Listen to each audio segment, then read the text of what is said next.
Tacoma police have come out now and confirmed what many of us suspected, that the dig that's been happening down there is actually in connection to the disappearance of 2-year-old Teekah Lewis. I'll tell you how this all unfolded. So over the weekend, I got a tip that there would be a dig starting Monday and the location of it.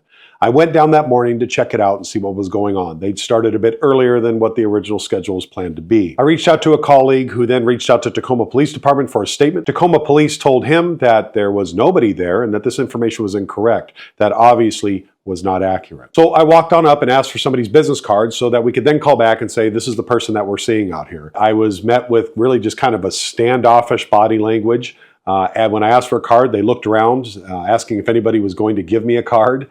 And the lead investigator ultimately didn't want to acknowledge even when I said thank you, anything like that. It was just really odd. It's not the typical reception I get when I go to scene. So at that point, then we called back into Tacoma Police Department. They said that they didn't know this was going on. They seemed confused. As soon as that phone call was made, I look up and marked police cars are pulling up around my vehicle to tell me that it is time for me to leave the block. That, of course, again, is somewhat odd, but sometimes, especially in cases like this, when they are major crimes cases as well as cold cases, they don't really know what to do, and they may not want the information out. And I have made it a practice that when they ask for me not to put something out, I will honor that. They didn't want to ask for anything. They just seemed to be annoyed that I was even in their presence. So as I moved out of that block, they taped everything off. I started doing some digging of my own, started looking at past ownership of the house, who the investigators were on scene, what cases they've been working in the past. It didn't take too long to zero in on the potential that was a Teekah Lewis case.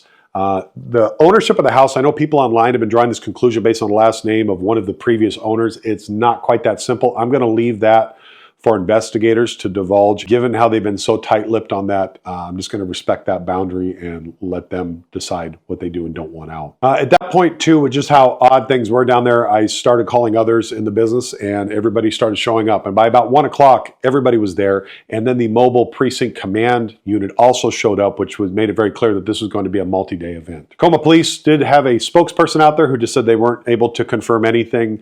The PIO out there is actually really good to work with. She's really on top of things. It was clear that she was not going to be able to give us much of anything, though. However, as of this morning, a statement has come out from Tacoma Police Department, and they have confirmed that this was a tip in the Teekah Lewis case that brought them out to this location.